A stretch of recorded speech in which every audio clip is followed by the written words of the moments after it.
todavía sigo sacando espinas de lo Soy el psicólogo Omar Susano y este es el podcast Perspectivas Psicológicas y estoy aquí con mi colega. Colega, si gustas presentarte. Claro que sí, soy el psicólogo y tanatólogo Israel Galicia. Estamos aquí nuevamente en un podcast más de perspectivas psicológicas. Un gusto, Omar. Y pues bueno, menciono mis redes sociales. Entonces estoy como Psicología del Alma, lo que es Facebook, YouTube, Instagram, TikTok, Twitter. Ahí estamos, ¿no? Sí, excelente. Y bueno, nos quedamos por ahí con la temática del Día del Psicólogo, que por cierto ya se viene, ¿no? Es el día 20 aquí en México. Ya el lunes. Y lo especifico porque, sí, porque he sabido que en otros países pues son en otras fechas, ¿no? Como te decía, casualmente en Perú, que escuché que recientemente, o creo que es el 30 de abril, ¿no? Coincide con el Día del Niño de aquí. Pero también he escuchado en otros lados otras fechas, entonces pues me supongo que cada país pues será de manera diferente, ¿no? Pero en sí, pues lo que representa, ¿no? Lo que representa es lo importante, el Día del Psicólogo, aunque también es, ahora que he estado en grupos de Latinoamérica, así como en, no sé, de Chile, de Guatemala, he escuchado mucho Colombia. esta cuestión de que, por ejemplo, en Guatemala se conjuntan mucho la psicología educativa y la psicología clínica, ¿eh? O sea, como que por ahí tengo esa percepción, y también en Chile manejan muchos términos, o sea, que a mí se me hacen como muy legales, ¿no? O sea, legales en el sentido de que se apegan a cierto artículo para trabajar ciertas cosas. Entonces, todavía no lo entiendo, o sea, no me he puesto a observar adecuadamente, pero mi intención era esa, o sea, como que saber, y estoy tratando de contactar gente para que me pueda platicar un poco cómo es la psicología, ¿no? En esos lugares, pero sí sería importante, ¿no? Tener un contexto más amplio a nivel mundial de qué se trata, ¿no? Ujú. Pero igual, no sé si quieras comentar algo, colega. Sí, fíjate que también he tenido la posibilidad de estar en algunos foros, en algunos cursos diplomados con gente principalmente de Colombia, pero sí, como dices, hay de otros países de Latinoamérica, incluso España, por ejemplo. Y sí, se conjunta mucho lo que es la psicología clínica y la psicología educativa, ¿no? De hecho, hasta la psicología social, no sé si te toca eso, que también la psicología social está muy llevada de la mano, ¿no? Con la psicología clínica. Yo en algún momento en la carrera tenía un profesor que se dedicaba a la psicología clínica y era o es, ¿no? Ya no sé, no he tenido contacto, pero supongo que es profesor también de psicopatología, en general, ¿no? Todo eso, lo que son los test psicológicos, la terapia psicológica, etcétera. Y me comentaba que cuando estás en la psicología clínica, digamos que aprendiendo a manejar la psicología clínica, guardando proporciones, ¿no? Pues prácticamente puedes desempeñarte en cualquier otra área de la psicología. Al contrario, si estás a lo mejor en psicología industrial o en psicología social o en psicología educativa, se les complica un poquito más ingresar a la psicología clínica, ¿no? Y sí, la verdad es que ya ahora con los años, pues sí he podido constatar esa parte. Digamos que la psicología clínica es la que está más apegada a lo que la gente en general sabe de la psicología, ¿no? De la terapia, el proceso psicoterapéutico, etcétera, ¿no? Ya no se diga de las corrientes psicológicas, pero bueno, ese sería mi comentario al respecto, colega. Que a lo mejor se me vino a la mente algo que es como un tabú de la gente que no sabe qué es un psicólogo o demás. Pero, por ejemplo, yo mismo cuando no era psicólogo ni estudiante de psicología y escuchaba nombrar a psicólogos, se me venía a la mente la idea de que un psicólogo te podía leer por tus comportamientos, ¿no? O hasta un poquito tus siguientes pasos, ¿no? O yo veía que eran muy empáticos, entonces decía, este cuate ya me está queriendo manipular o cosas así, ¿no? Entonces, eh, desde luego termina siendo un tabú, o sea, los psicólogos no leemos la mente, pero de verdad, o sea, como bien lo dicen, desarrollamos un ojo clínico con el paso del tiempo, la experiencia, si de algún modo como que anticipas algunas cosas, no somos nada humildes en decir que esto puede pasar cuando tienes esta cierta experiencia, al contrario, como que decimos, no, esto no es cierto y cosas así, pero la realidad es que, claro, yo creo que como cualquier profesión te vuelves especialista en algo, o en el sentido se puede decir que tenemos muchas horas frente a seres humanos, entonces en ese aspecto por algo pudiéramos estar desarrollando esta observación, ¿no? Esta escucha, esta empatía y demás. Desde luego que sí es algo a tomar en cuenta, pero no sé qué opinas respecto a esto, colega, este tabú que los Sí, psicólogos leemos la mente, ¿no? sí, no, definitivamente, cuando la gente ya sabe, por ejemplo, tu familia, amistades, saben que eres psicólogo, al principio se ponen medio reservados, ¿no? Piensan que uno está ahí analizándoles y pues ya, después platica uno, ¿no? Cuando sale el tema, pues no estoy analizando, ¿no? O hasta de broma, ¿no? Les decimos, no, pues, te cobraría, ¿no? Nada más analizo y cobro, ¿no? Si no, pues no tiene caso. Pero es como una broma, ¿no? Para zafarte y para que no crean que uno está ahí analizando a la gente todo el día, ¿no? Toda la semana, todo el año. No, pues no para nada. Al contrario, ¿no? Uno trata de evitar esa parte y llevar su vida lo más normal que se pueda, ¿no? Tranquilo. Obviamente, cuando estás en alguna situación familiar que conlleva una problemática, un conflicto, pues sí, sueles agarrar herramientas, ¿no? Pues es obvio. Ajá, es como digamos, el médico, de repente alguien se enferma, ni modo que no lo va a atender o no le va a decir, mira, yo veo estos síntomas. Igual uno hace eso, pero cuando son ciertas situaciones en específico, ¿no? O el arquitecto, ¿no? Que sale ahí la plática de, pues va a decir, no, pues mira, yo te recomiendo esto, ¿no? Para construyas tu casa, no sé. El abogado igual, ¿no? Cuando está hablando y sale el tema, pues podrá decir, no, mira, el artículo tal, apóyate en eso y ya, ¿no? Tampoco es que empecemos a dar ahí toda una consulta, una cátedra de nuestra carrera, ¿no? Para nada. Pero sí es eso, ¿no? Pero en general, pues nuestra vida es normal, ¿no? No estamos ahí analizando. O ahora que estuvimos con los podcasts hablando sobre la mentira, ¿no? No estamos ahí checando a ver quién nos miente y quién no, para nada. ¿Por qué? Porque sería muy agotador mentalmente hablando e incluso nos generaría mucho conflicto, ¿no? Entonces, nuestra vida transcurre y pues comentarlo, ¿no? Que parte de la carrera se enfoca precisamente para que podamos manejar eso y no estar ahí todo el tiempo tratando de querer analizar, porque sí es cierto que al principio de la carrera, cuando estás estudiando, sí te da por querer estar analizando a la gente, eso también es cierto, ¿no? Después se te va pasando, sabes que la cosa no es así, y si tienes buenos profesores te van guiando en ese sentido, mira, no puedes estar haciendo eso, no es sano, ni tampoco va a ser algo que tengas que estar haciendo todo el tiempo, ni te sientas comprometido a que como eres el psicólogo les tienes que arreglar el problema a todo mundo, para nada, ¿no? Nos van enseñando que hay esos límites, ¿no? Esa comunicación asertiva para poner un alto cuando quieren a lo mejor aprovechar el momento porque pues hemos platicado, ¿no? En algunos otros podcasts ha salido que estamos en la reunión, en la fiesta y, oye, de veras, es que tengo este problema, a ver, estamos en una reunión, ¿no? No es el momento, no es el lugar adecuado, ¿no? Y pues venimos a divertirnos, a distraernos un rato, pero después con todo gusto. Ujú. Eso es lo que se hace, ¿no? Porque de repente tienen la idea de que uno va a estar incluso a disposición, ¿no? Es que tú eres el psicólogo de la familia, o tú eres el doctor de la familia, o tú eres el abogado de la familia y pues hay que estar a disposición de la familia, ¿no? Hay que saber cómo poner límites, pero sabiendo que si podemos aportar, pues con todo gusto, pero con ciertas reservas para no pasar esa situación de entrar hasta en conflicto, ¿no?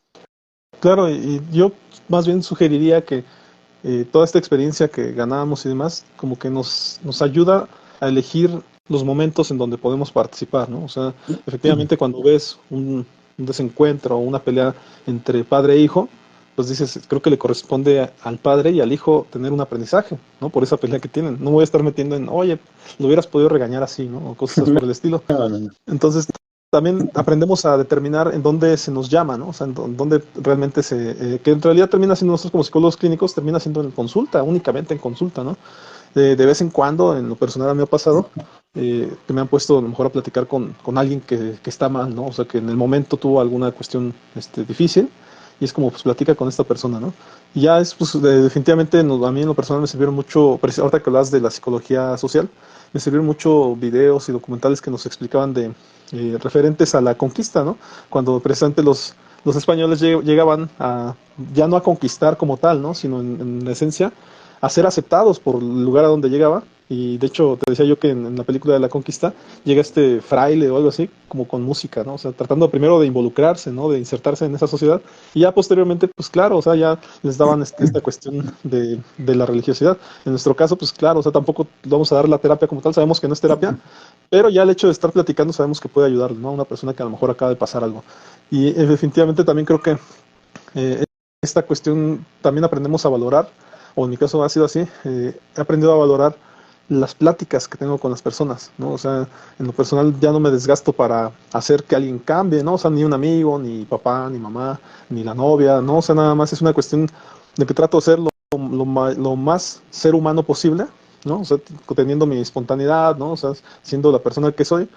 Y ya cuando me meto a consulta, trato de llevar pues esto, o sea, mis recursos aprendidos, la experiencia, los conceptos, trato de llevarlos a ese espacio, ¿no?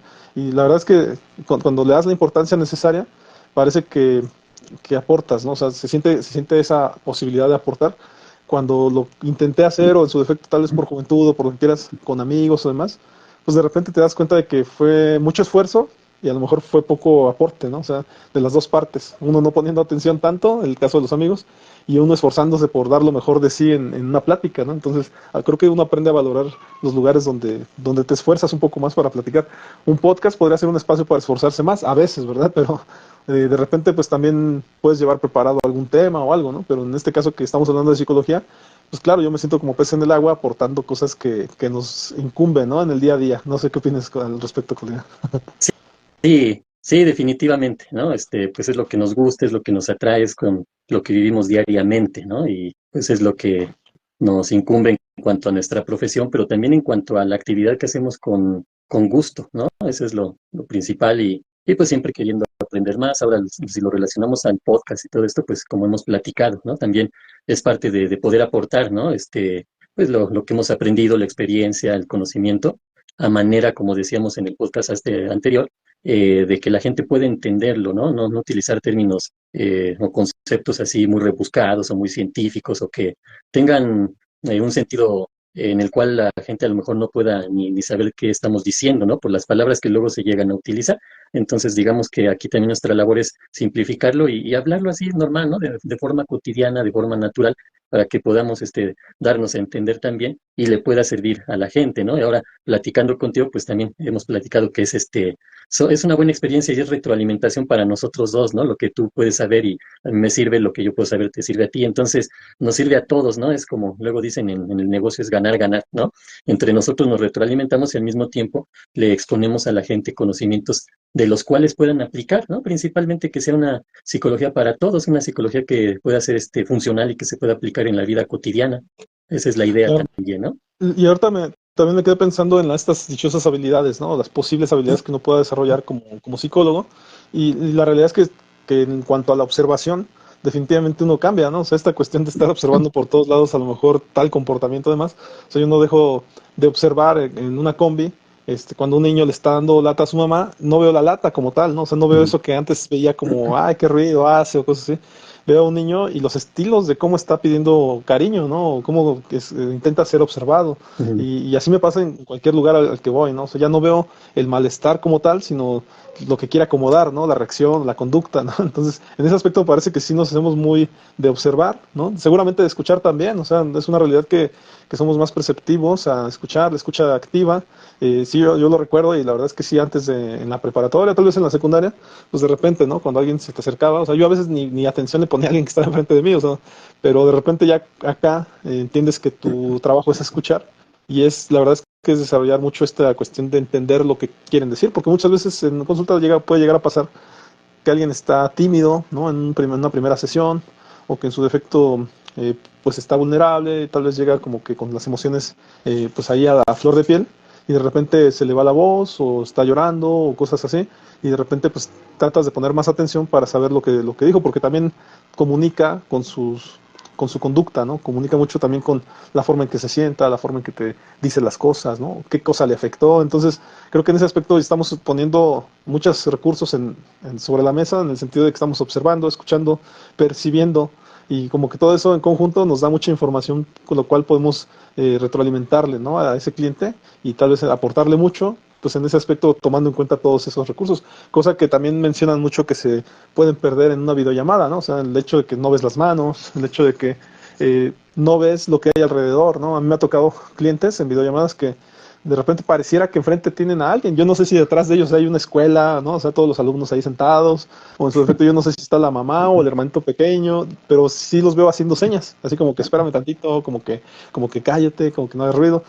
Y de repente, pues con eso tienes que trabajar. O sea, no, tampoco uno puede decirle, saca cualquier persona que esté ahí, ¿no? O sea, si ellos se sienten cómodos así, pues digamos que también otra cosa que desarrollamos y que a mí me tocó desarrollarlo en el hospital infantil que yo estuve dando mis prácticas, mi servicio social, fue a que no siempre tenemos el consultorio, ¿no? O sea, no siempre vamos a tener un espacio, literalmente como un consultorio, sino que a veces en un pasillo tenemos que abordar a la persona, en las escaleras, afuera del hospital, qué sé yo, y tenemos que poner mucha atención a todas esas cuestiones que acabo de mencionar para poder darle a lo mejor una retroalimentación a la persona, ¿no?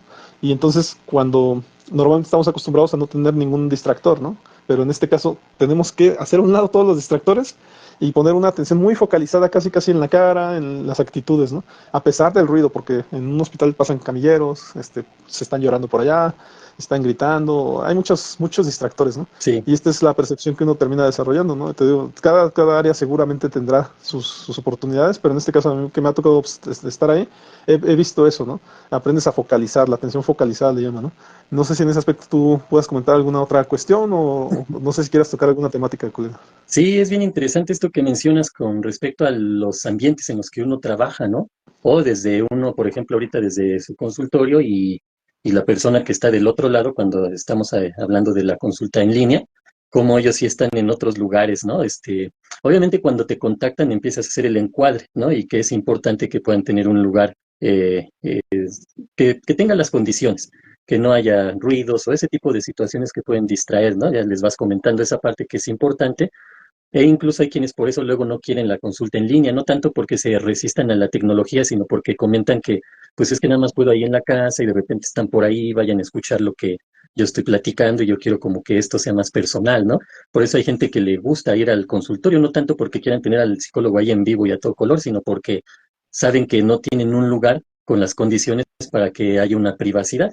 Entonces, hay quienes, pues todo lo contrario, ¿no? Dicen, no, es que no me gustaría entrar ahí a un consultorio de psicología y me vea la gente. Entonces, así en línea, pues yo desde mi casa, pues está fabuloso, ¿no? O no me tengo que desplazar a tal lugar. Y cada quien tiene sus necesidades, su ritmo de vida y hace eso, ¿no? Pero ahorita que mencionabas lo del hospital, yo me acuerdo que ahora que estuvimos en la pandemia, pues sí, tenía uno que ingeniárselas, ¿no?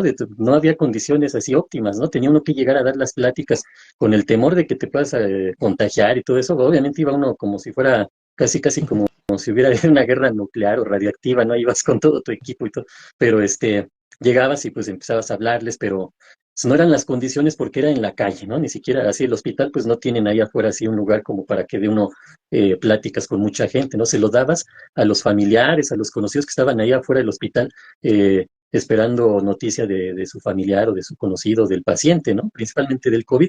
Entonces lo que se hacía era que se agarraba parte de la calle y pues del otro lado estaban pasando ahí los carros luego bien pegaditos y cosas por el estilo, pero como dices, uno aprende a centrarse en lo que uno tiene que dar. Y después te vas acostumbrando, llegas, das la plática, mire esto y aquello, y la gente empieza a captar tanto lo que les quieres transmitir que también se les olvida que está uno ahí en la calle y que el coche está pasando por atrás o el ruido que hace el camión y todo eso, ¿no? O la otra, como dices, cuando está uno en el hospital, ya la última vivencia que tuve fue cuando estaba haciendo el diplomado en tanatología. Ahí lo que hacíamos era ir con el paciente, ¿no?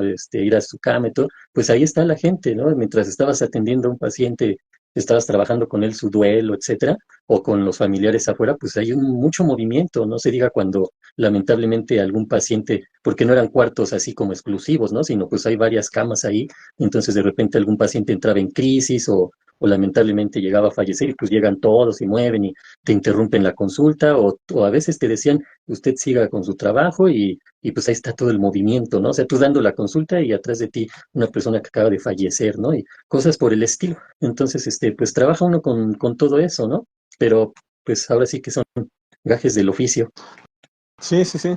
Y digo, a final de cuentas, ahorita me vino a la mente la cuestión de también las experiencias que se pudieran haber tenido en una escuela, ¿no? En una escuela en donde ahora ves a 50 personalidades diferentes, ¿no? En donde también me imagino, ¿verdad? Ahí quiero imaginarme tú que a lo mejor sí no viste en el ámbito de la enseñanza, pero hasta esta cuestión de lidiar con egoísmos de compañeros y cosas por el estilo, que a final de cuentas nosotros como representantes de la salud mental, ¿no? O sea, como que procuramos, bueno, yo pensaría, ¿verdad? Que se tiene como que procurar el auxiliar también en eso, ¿no? Pero a final de cuentas muchas veces te topas con pared con que no es tu función, con que tú simplemente tienes que dar tu rol de trabajo y que esas cosas las tendrá que tomar en cuenta otra unidad, otro departamento, porque a final de cuentas no te corresponde, ¿no? No sé si tú quieras aportarnos algo respecto a eso, Julio. Sí, mira, de entrada, por ejemplo, cuando a mí me pasó más cuando estaba en lo que era la especialidad, ¿no? De lo que es tanto cuando estaba en la especialidad de psicología clínica como cuando ya estaba en lo de tanatología. No te vas así con el paciente ya, ¿no? Porque hay muchas enfermedades que son crónico-degenerativas o incluso terminales, que es con las que tienes que trabajar en ese proceso de duelo, ¿no? Digamos que aquí es intrapersonal, ¿no? Es un duelo intrapersonal, es el duelo de la persona que se está enfrentando a su propia muerte. Y el otro es el duelo interpersonal, que es de las personas o los familiares que están enfrentando pues la próxima muerte de un ser querido, ¿no? Entonces, cuando estás en eso, no llegas y pues yo ya llego, ya me sé las etapas del duelo, ya sé qué hablar con el paciente. No es así. Tienes que investigar primero, tienes un expediente, entonces ves que el paciente tiene falla renal, X, todo esto, entonces tienes que estudiar un poco, ¿no? Tampoco te vas a ir un especialista, sino pues estudias la carrera de medicina casi, casi, ¿no? Pero sí debes de estudiar sobre la enfermedad que tiene ese paciente para que logres entenderlo en ese sentido, ¿sí? Porque no puedes llegar así y preguntarle, oiga, ¿y usted de qué está enfermo? No, sino que tú ya sabes, ¿no? Llegas, empiezas a hacer la plática, sabes a lo que se va a enfrentar, ¿no? Por ejemplo, si le están haciendo un hemodiálisis o ese tipo de cosas, sabes lo que tienes que platicar con ese paciente y con sus familiares, ¿no? Entonces, lo aprendes. Te empapas un poco de la enfermedad y pues ya sabes más o menos de qué están hablando, o incluso hasta los medicamentos, ¿no? Que es que me están dando tal medicamento y pues tú tienes que investigar qué efectos colaterales tiene ese medicamento o cómo contrarrestar o qué alimentos puede tomar, que uno diría, bueno, ese es el área del nutriólogo y todo eso, pero pues si no está el nutriólogo o de plano ahí ni siquiera hay ese servicio, pues tú puedes aportar un poco cuidando, ajá, teniendo bien claro que no puedes extraer, mire, coma así, yo le voy a hacer su dieta, no, obviamente no puedes hacer eso, ¿no? Pero si tú notas que el paciente tiene cierto daño y no puede comer, lo más clásico, ¿no? No puede comer grasas, todo eso, y ves que la come porque luego son hasta mañosones, ¿no? Se supone que ahí en el hospital les llevan una dieta, les llevan sus alimentos de acuerdo a la dieta, ¿no? A lo que pueden y no pueden comer, pero de repente los familiares les llevan algo por ahí porque, pues, así lo piensan, ¿no? No es algo que uno diga, ellos así lo creen, pues es que si ya va a morir, está en sus últimos días, pues por lo menos que se dé un gustito de esto que siempre le gustó comer, ¿no? Y uno que puede, ni modo que uno vaya, pues, no, mire, doctor, aquí están dándole de comer algo que, no, uno tiene que reservarse y siempre, obviamente, pues con ese código ético, ¿no? Del psicólogo en este caso, ¿no? Entonces, pues pero sí les hace entrar razón, mire, usted no puede comer eso, ¿no? Está bien que, pues, quiere darse sus gustos ya en estas últimas semanas o en estos últimos días o como lo quieran ver, pero obviamente eso puede complicar, ¿no? Que bueno fuera que pues, yo sigo dándome mis gustos y tengo mis días contados, voy a morir el 30 de septiembre, ¿no? Por decirlo, ¿no? Ese día voy a morir, haga lo que hagan. Pues no, no es así. Obviamente, si comen algo que no es, se complica, pueden entrar en una crisis, en un shock, en reacciones, etcétera, ¿no? Pero pues a todo eso se tiene que enfrentar uno, colega. Pues ahora sí que es nuestra área, ¿no? Y mucho es del momento, ¿eh? No, uno va preparado en la medida de lo posible, pero también se presentan situaciones que en ese momento, a mí me acuerdo, me tocó que estaba un señor bien malo y estoy yo ahí tratando de reanimarlo y todo eso reanimarlo emocionalmente, ¿no? No creen que haya siendo el RCP, llega la esposa a pedirle el divorcio, ¿no? Entonces dices, ay, caray, como que no era el momento, pero bueno, cosas Sí, así, sí. ¿no? Y ni modo que uno pues, se va a estar, y también voy a estudiar sobre el divorcio por si llega la esposa, ¿no? Se quiere divorciar en ese momento. Pues no, son cosas que ni te esperas. Sí, y que a lo mejor haciendo mención a algo que a lo mejor no debería, pero esta cuestión de los chistes, ¿cómo dicen? Chistes negros o no sé cómo sé, Sí, pero donde ¿no? son chistes muy fuertes, ¿no? Muy duros. Y de repente pareciera chiste de ese tipo, pero en mi caso particular, en alguna ocasión en el hospital me tocó entrar a la zona de oncología, ¿no? Y pues era mi primera vez que pasaba por ahí. Y yo veía, pues tenía como que el modelo a seguir de una colega que me había hecho la entrevista, ¿no? Yo veía cómo se paraba con ciertos niños, empatizaba y demás. Y en esa primera oportunidad, pues yo ahí tratando de acercarme a un niño y pues el niño no me hacía caso, ¿no? O sea, no me entendía ni nada.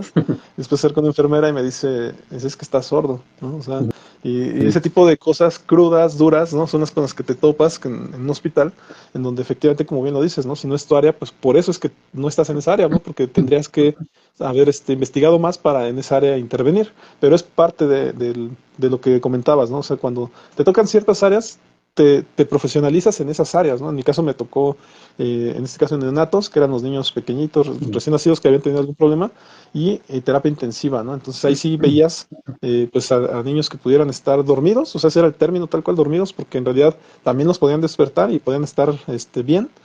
De hecho, a mí me tocaba como más bien platicar cuando ya estaban despiertos, y después cuando estaban dormidos pues era el acercamiento a su cama, ahí medio platicar con ellos, medio contarles algo, como para mantener esta atención que pudieran tener, ¿no? La poca o mucha atención que ellos puedan tener, porque al final de cuentas estaban adormecidos, pero no estaban pues ya desvividos, ¿no? Como se dice. Entonces sí podías acercarte y, no sé, hasta si tú quieres poner alguna música, algo que hiciera notar que fuiste, ¿no? Ujú. Y también había situaciones, no sé, de que estaban su cuerpo paralizado, cosas por el estilo, o no podían hablar y pues literalmente era eso, o sea, estar ahí casi casi viéndose a los ojos y pues platicándole cosas o cosas, era un acompañamiento, ¿no? O sea, y entiendo que pues yo creo que también las demás áreas, pues por eso se habla de la interdisciplinariedad, se pudiera hacer un poco de eso los enfermeros, un poco de eso a los doctores, pero a final de cuentas nosotros que estábamos como psicólogos, pues teníamos que empezar a encontrar maneras, ¿no? de intervenir. Pero sí, sí, como cuando te intentas hacer cosas en otra área, pues sí vienen estos sucesos extraños, ¿no? También sería importante, colega, a lo mejor mencionar que nosotros, pues, por dedicarnos al área clínica, pues claro, hablamos de psicología clínica por lo general, pero en psicología pues hay varias áreas, ¿no? O sea, de las que recuerdo, igual si quieres me apoyas después, es, pues claro, hay psicología organizacional o laboral, ¿no? Está por ahí la psicología educativa, ¿no? Que la educativa en sí pudiera meterse también en cuestiones de atención o educación especial, ¿no? Sí, En el ya. caso de niños autistas, ¿no? En el caso de niños con déficit de atención, TDAH, a lo mejor algunas dinámicas que pudieran ellos aportarle ayudan mucho porque el niño de algún modo mediante esas dinámicas puede empezar a practicar, ¿no? A practicar cosas que le puedan ayudar. En el caso de nosotros como área clínica, pues a lo mejor en ese aspecto es la terapia como tal, que ya hemos dicho que es puede estar en intermedio entre la prevención y la corrección, ¿no? Porque de algún modo es el aporte de recursos a las personas para que salgan adelante en situaciones de vulnerabilidad. También por ahí puede estar, como decías, la psicología social, que ellos se insertan a lo mejor en el ámbito social, sabiendo teorías, ¿no? Teorías sociopolíticas, pudiera ser. Ujú. También ellos conocen mucho, pues estas, yo diría que se conocen algo de filosofías, ¿no? También, porque de algún modo ellos pues hablan mucho de ciertos autores que se relacionan con la política, ¿no? Que yo recuerdo, ¿verdad? Pero de igual manera ahorita si tú me puedes retroalimentar. Pero ¿qué más, qué otras psicologías en el campo habrían, Sí, Corina, que se me están olvidando? mira, por ejemplo, la psicología social, también algo importante a mencionar es que lo que principalmente estudian es la interacción entre los seres humanos, ¿no? Y los fenómenos que se dan a partir de las relaciones humanas, ¿no? Por lo tanto, por ejemplo, yo cuando me enfoqué mucho en el psicoanálisis, pareciera que es algo muy personal, pero en realidad el psicoanálisis aportó mucho a la psicología social porque, por ejemplo, yo que he estudiado mucho el psicoanálisis freudiano, pues Freud habla mucho, ¿no? Por ejemplo, de las masas, de Totem y Tabú, como las tribus, todo esto, ¿no? Que es los principios de la sociedad que conocemos hoy en día, ¿no? Pero también habla de cómo interactúa el ser humano en base a la cultura, las costumbres, a las creencias que tiene, ¿no? Por eso la importancia de la psicología social.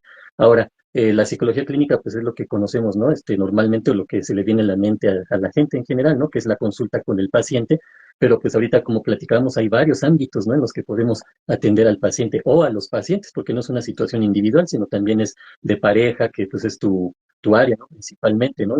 La terapia de pareja o la terapia familiar, la terapia grupal, dar incluso, ¿no? Que aquí se conjuntan, por ejemplo, la psicología clínica, la psicología social y la psicología educativa cuando damos capacitaciones, por ejemplo, o que impartimos cursos, diplomados, conferencias, ¿no? Todo eso, ¿no? Hay como que se conjuntan. Otra área de la psicología es la psicología experimental, ¿no? Que digamos que fue principalmente esta área de la psicología la que le dio, digamos, el estatus de ciencia a la psicología, ¿no? La psicología experimental cuando se crea el primer laboratorio de psicología en Alemania, ¿no? Ahorita sí que podemos hablar un poquito del origen de la psicología y todo eso, pero ahorita lo dejamos así, ¿no? Pero bueno, era Wilhelm Wundt, ¿no? Pero ahorita nos vamos a esa parte si quiero, si hay forma. Y también está la psicología ahora, entra en lo que son las neurociencias, la psicología fisiológica o psicofisiología o neuropsicología, ¿no? Como que abarcan lo mismo, pero se le conoce de esa forma que a mí en lo particular me está gustando muchísimo ahorita esta época que estamos viviendo con lo que es la psicología y cómo se asocia a las neurociencias, porque las neurociencias vamos a entender que es el estudio en la época moderna en base a la tecnología actual sobre lo que es el sistema nervioso, principalmente el sistema nervioso central, obviamente el encéfalo, ¿no? Entendiendo que, por ejemplo, nosotros conocemos como que el cerebro, ¿no? Que el cerebro se compone así, pero en realidad su nombre correcto es encéfalo. Le decimos cerebro por la corteza cerebral, ¿no? Esa es la parte por la que le decimos cerebro, pero cuando decimos cerebro en realidad nada más nos estamos enfocando en lo que es la corteza cerebral, pero ahora que se están estudiando las funciones de los lóbulos, de cada área del cerebro, el hipotálamo, la hipófisis, por ejemplo, las áreas del lenguaje, ¿no? De Broca y de Wernicke, todo esto, es bien interesante cómo lo podemos aplicar incluso en la consulta, por ejemplo, nosotros en la consulta psicológica, en la plática con el paciente o el cliente, porque logra entender ese fundamento científico que hay y a muchos eso les da la confianza, ya no es la psicología como que queda ahí abstracta, como que la mente, ¿no? Porque la mente es un concepto así muy abstracto, hasta de como, a veces era hasta difícil de explicar, ¿no? ¿Qué es la mente, no? Y como que lo entendiera el paciente, bueno, mi mente, ¿qué es esa serie de pensamientos que tengo ahí? ¿Dónde se albergan esos pensamientos? Todo eso, ¿no? Todo eso que en su momento yo desde el enfoque psicoanalista lo empecé a ver con las teorías freudianas, está agarrando mucha fuerza, pero a la vez veo yo un riesgo, no sé, aquí tú, también me gustaría escuchar tu enfoque, colega, en cuanto a que yo lo veo así, las neurociencias, por un lado, para mí en lo particular, le están dando fuerza nuevamente al psicoanálisis, porque todos esos conceptos abstractos que quedaban ahí como en el aire, que no eran comprobables y que la psicología conductual, por ejemplo, se encargó de atacar mucho, ahora no, ahora ya se están comprobando, ¿no? Muchas cosas que el psicoanálisis, no nada más Freud, sino pues todo este círculo de Viena y pues, los que se fueron desprendiendo los alumnos de Freud y aparte pues nuevos enfoques en el psicoanálisis que quedaban como a la deriva, ahora están agarrando fuerza nuevamente porque ya están siendo comprobables por las neurociencias, ¿no? Pero aquí yo veo el riesgo, colega, que en un principio, cuando uno estudia el psicoanálisis, te das cuenta, por ejemplo, que Freud era médico, ¿ah? No era psicólogo, ¿sí? Incluso le gustaba el aspecto de la bueno, le gustaba entre comillas, ¿no? Porque no le convencía lo que era el área de la neurología, ¿ah? Entonces, él empieza, es por eso que surge el psicoanálisis, porque él se empieza a dar cuenta que no todo tiene una explicación neurológica o fisiológica. Y es cuando él empieza a crear el psicoanálisis a partir de estos conceptos abstractos, ¿no? Del ello, el yo, el superyo, el consciente, el inconsciente, todo eso que podía empezarnos a explicar de manera muy concisa, muy borrosa, por decirlo así, en ese entonces. Ya después se fue solidificando todas las bases del psicoanálisis y obviamente de las demás ciencias, de las demás enfoques y corrientes psicológicas. Pero en ese entonces se tenía la idea de que todo tenía un origen fisiológico, ¿ah? O anatómico, ¿sí? Fisiológico y anatómico. Y Freud en ese sentido, y ya después otros psicólogos en sus respectivas áreas y enfoques psicológicos, empezaron a descubrir esa parte. Pero colega, ahora yo veo que las neurociencias pareciera que nos están llevando de nuevo a ese terreno, ¿no? De que a todos se le quiere encontrar un origen fisiológico, neurológico, anatómico, no sé cómo lo veas tú. Y yo sí lo veo como un riesgo, ¿no? Así, ¿dónde va a quedar la psicología? ¿Va a quedar como reducida a un área de las neurociencias, a un área médica, o qué va a suceder ahí? Sí, y de hecho por eso considero que fue mucho tiempo incomprendida, ¿no? El psicoanálisis como tal, se hablaba mucho principalmente del inconsciente, ¿no? Y de todos esos aportes que pudieron haber dado muchos psicoanalistas, como el caso de Carl Jung, ¿no? De hablar de la sombra, arquetipos de su psicoanálisis, ¿no? Que era muy de él, muy de las masas, ¿no? Que Sí. a lo mejor en eso difería de lo de Freud, porque Freud era más en lo individual, aunque tocaba algunas temáticas de masas. Pero a final de cuentas, yo considero que por eso siempre van a haber otras áreas, ¿no? Y cuando no haya otras áreas, supongo que las nuevas áreas o las terapias alternativas, algunas empezarán a hacer mayor representación, ¿no? Sí. También están por ahí las dichosas, que muchas veces no aceptadas, pero están las dichosas terapias transgeneracionales, ¿no? Que aunque se apegan mucho al tema de la terapia sistémica o familiar, pues de repente rayan también en lo mágico religioso, ¿no? O sea, porque a final de cuentas se habla mucho de lo que te puede dejar una generación anterior, ¿no? Lo que te hereda, que ahí sin darse cuenta, o a lo mejor sí, con todo el conocimiento de causa, se habla de una teoría muy cibernética, ¿no? O sea, ya muy de la actualidad, de lo heredado. El término heredado, pues tiene mucho que ver con lo que una computadora te deja, esa información que te deja. Pero desde luego yo sé que esto tiene que ver hasta con temas filosóficos, y no necesariamente que sean cuestiones modernas, ¿no? Pero a final de cuentas, te repito, siempre habrá una terapia emergente, ¿no? Haciendo señalización de que se pueden ver otras cosas. No dudo que por ahí estén en camino algunas cosas nuevas, ¿no? Pero en el caso, por ejemplo, me quería enfocar al tema de la terapia de pareja y con respecto a la terapia familiar, porque muchos pensarían que, por ejemplo, se deben de trabajar lo sistémico o terapia familiar, te debería de trabajar la terapia de pareja. Y no necesariamente es así, o sea, ¿verdad? Yo en mi caso estuve mucho tiempo buscando y más bien los terapeutas sistémicos no se arriesgaban a atender en pareja, porque a final de cuentas, como es la unidad mínima de pareja, tiene una peculiaridad, o sea, hay una complejidad en eso, en que sean dos personas nada más, cuando es un sistema más grande, como pueden ser ya dos padre, madre e hijo. Según esto, pues ya ellos lo asocian a su teoría. Su teoría habla de tres o más, ¿no? En su defecto, porque ya es una familia como tal. Pero en el defecto, no sé, en aquel entonces cuando leí no se involucraban tanto con el tema de pareja. Y es más, indagando, generalmente cuando veías, no sé, la página de internet de un psicólogo sistémico, no mencionaba la terapia de pareja, ¿eh? O sea, antes no lo hacían. Ahora ya son un poquito más arriesgados, ¿no? O en su defecto, con un diplomado ya dicen atender terapia de pareja, pero a final de cuentas sí es un área que se tiene que atender, y como bien lo estabas diciendo, cuando no lo hay, pues tienen que aparecer las terapias emergentes, ¿no? Hoy en día se dice que hay terapias de pareja humanistas, terapias de pareja psicoanalistas, terapias de pareja sistémicas. O sea, no es como que le incumba solamente a un área, sino que en ciencia de cada área. Alguna ocasión me tocó encontrarme con una página que decía eso, o sea, cómo atender la depresión desde el psicoanálisis, la depresión desde el humanismo, la depresión desde la teoría sistémica, y me fue de mi incumbencia ir y andar checando a qué se refería, ¿no? Con esas cosas. Pero a final de cuentas, más allá de ser reduccionista yo, pero veía que muchos procedimientos eran similares, a lo mejor nada más el enfoque era diferente, el respaldo filosófico era el que era diferente, ¿no? Ujú. Ahora bien, ahorita que ya tocamos la temática, pues por ahí también quería poner sobre la mesa este tema, ¿no? Que recientemente he escuchado de la cuestión de por qué, en su defecto, si la psicología proviene de la filosofía, ¿por qué no un filósofo podría dar terapia, ¿no? O sea, en algún momento dado se vino esta pregunta, pero bueno, o sea, yo entendería o mi respuesta automática sería eso, o sea, es que un filósofo, pues a final de cuentas, se dice que la filosofía significa, pues este amor por el conocimiento, entonces no pararía la indagación en el conocer más y más y más, aún preguntando, ¿no? Cuestionándolo todo, que aunque muchos colegas pudieran basar en eso su terapia, en la dichosa mayéutica, en cuestionar y cuestionar, pues a final de cuentas no va a funcionar con todos los pacientes, con todos los clientes, y en su defecto creo que son otras las tácticas, las estrategias que se deben de utilizar para con un paciente, ¿no? No nada más cansarlo de hacerle preguntas, ¿no? Entonces, no sé, te dejo la pregunta también si la quieres contestar, Sí, ¿por qué crees que sí, claro, un filósofo interesante. pudiera dar terapia, ¿no?